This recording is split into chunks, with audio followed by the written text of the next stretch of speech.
श्री आयुर्वेद। दोस्तों, back to back episodes के लिए आप रेडी हो जाइए। इस वक्त मेरे यूट्यूब चैनल पर जो मैं अपलोड कर रही हूँ वो है सुश्रुत जी का सूत्र स्थान, रस शास्त्र के episodes and then classes of काशा संहिता, ताकि ये जो तीनों सब्जेक्ट्स हैं जल्द से जल्द कंप्लीट हो सकें।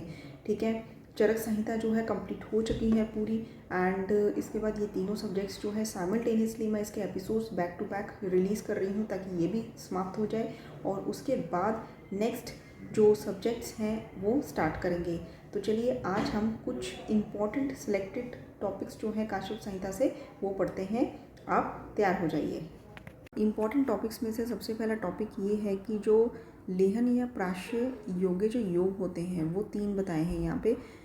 ठीक है, तो तीनों में एक चीज़ कॉमन है, मधुर और घृत। सबसे पहला है मधुर और घृत में हमने हरेणुका, ऐंद्री, ब्राह्मी, वचा, शंख पुष्पी का कल्क इनको मिक्स करके देना है। ये मेधावर्धन के लिए, आयुवर्धन के लिए एंड बलवर्धन के लिए होता है। सेकंड नंबर पे है मधु और घृत में हमने स्वर्ण, वचा, ब्राह्मी और इसके साथ ताप्य एंड हरितकी। थर्ड पे है स्वर्ण भस्म और धात्री जो है यानी कि आमलकी को हमने मधुर और घृत के साथ मिक्स करके देना है। नेक्स्ट वेरी इंपॉर्टेंट पॉइंट है नाड़ी छेदन। नाभिनाल कर्तन या छेदन इतना इम्पॉर्टेंट पॉइंट है कि ऐसा मेरे हिसाब से तो कोई एग्ज़ाम नहीं है जिसमें इस टॉपिक में से क्वेश्चन ना पूछा गया हो। तो सबसे पहले इम्पॉर्टेंट पॉइंट है कि कितने अंगुल छोड़कर नाभिनाल छेदन करना चाहिए। तो चरक, सुश्रुत एंड षडानंद जी कहते हैं कि 8 अंगुल छोड़कर, वाग्भट जी कहते हैं 4 अंगुल छोड़कर।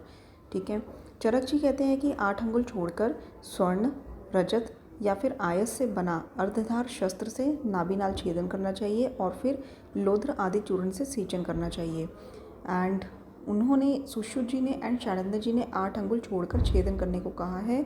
वाग्भट जी ने 4 अंगुल छोड़कर छेदन करने को कहा है और साथ में कुष्ठ आदि तेल से सेचन करने को कहा है। एंड मॉडर्न के अनुसार 2.5 इंच पर छेदन करना चाहिए। स्तनपान वेरी इंपॉर्टेंट। देखिए, आचार्य चरक कहते हैं कि जो स्तनपान है वो प्रथम दिन से दक्षिण स्तन से आरंभ कर देना चाहिए, राइट ब्रेस्ट से ब्रेस्ट फीड देनी चाहिए। सुश्रुत जी कहते हैं कि चौथे दिन रात्रि में स्तनपान करवाना चाहिए और उससे पहले स्तन परिवर्तन करते हैं। ठीक है, तो हमने मतलब क्या पढ़ना है कि सुश्रुत जी ने प्रथम दिन क्या बोला है। प्रथम दिन वो कहते हैं कि जो मधुसर्पी है उसको अनंत के साथ मिक्स करके दिन में 3 बार देना है। ठीक है, और दूसरे और तीसरे दिन उन्होंने कहा है कि जो लक्ष्मणा सिद्ध जो सर्पी होती है, ठीक है, उसको दिन में 3 बार देना है। चतुर्थ दिन उन्होंने कहा कि पानीतल मात्रा में मधुसर्पी देना है दिन में 2 बार। ठीक है, और फिर रात्रि में शिशु को स्तनपान करवाना है। स्तनपान करवाते वक्त जो शिशु है उत्तंड मुखी, मतलब कि उत्तर दिशा में होना चाहिए उसका मुख, और जो मदर है उसका पूर्व की ओर प्रांग मुखी होना चाहिए धात्री का मुख। ठीक है, उदंग मुखी शिशु, प्रांग मुखी धात्री।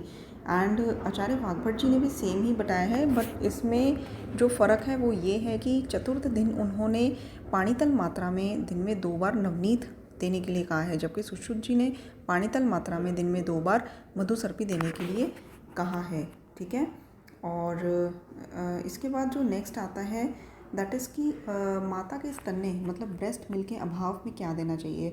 अब वाग्भट जी कहते हैं या तो बकरी का दूध अजा दुग्ध देना चाहिए या फिर लघु पंचमूल सिद्ध गोदुग्ध देना चाहिए या फिर स्थिरा आदि सिद्ध गोदुग्ध देना चाहिए। आचार्य सुश्रुत जी ने कहा है कि या फिर गोदुग्ध देना चाहिए या फिर अजादुग्ध देना चाहिए। स्तन्य अपनयन मतलब कि ब्रेस्ट फीड कब बंद करना चाहिए। तो इंदु जी तो कहते हैं 1 वर्ष तक देना चाहिए, उसके बाद बंद कर देना चाहिए। वाग्भट जी कहते हैं कि प्रीणम उदकम। ठीक है, और जो संग्रह है वो कहते हैं कि जात दशना मतलब कि जब तक दंत की उत्पत्ति ना हो तब तक ब्रेस्ट फीड देनी चाहिए। रक्षाकर्म, आचार्य चरक ने रक्षाकर्म जो है वो 10 से 12 दिन तक करने के लिए कहा है। इसमें क्या करते हैं कि ग्रह के चारों ओर हम खदिर और करकंदू आदि की शाखाएं लगा देते हैं और सूतिका गार में सर्वत्र चारों ओर हमने मतलब सब कहीं हमने सरसप और तंडुल चावल के कण बिखेर देने हैं। मणि धारण और होम धारण एंड इसके अलावा जो है कण कणिका और तिंदुक नित्य, इनकी नित्य अग्नि जलती रहनी चाहिए। वाग्भट जी ने कहा है कि रात को विशेषकर रक्षा बलि कर्म करना चाहिए। एंड रक्षा घन धूप जो है उसका प्रयोग कर सकते हैं, फ्यूमिगेशन जिसे हम कहते हैं, ताकि इन्फेक्शन ना हो। ठीक है, तो ये इन्फेक्शन से रक्षा कर्म करना चाहिए, तो उसमें धूपन कर सकते हैं, मणि धारण कर सकते हैं, विशेषकर वचा का धारण कर सकते हैं, ब्राह्मी, इंद्री, जीवक आदि वनस्पति का धारण कर सकते हैं। तो ये सब का है। सर्षप, अस्थि, तंडुल, कणकणिका बिखरे हुए होने चाहिए सुबह शाम। ठीक है, और इसके बाद सूती का उत्थान जो है वाग्भट जी कहते हैं 10 दिन के बाद सूती का उत्थान कर देना चाहिए। कुमारागार में वृद्ध स्त्री और वैद्य जो है अंदर जा सकते हैं, सेवित कर सकते हैं उसको। छैया जो है सोम वस्त्र की बनी होनी चाहिए, सुश्रुत जी ने कहा है। एंड रक्षोगण धूप से धूपित होनी चाहिए, ऐसा वाग्भट जी ने कहा है।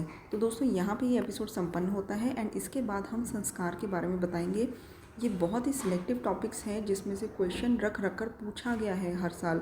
तो बने रहिए, चैनल को सब्सक्राइब कर दीजिए, बेल आइकन बटन को दबा दीजिए एंड ऑल का ऑप्शन आता है उसमें उसको ज़रूर दबाइए, ताकि हमारे लेक्चर्स के नोटिफिकेशन आपको मिलते रहें।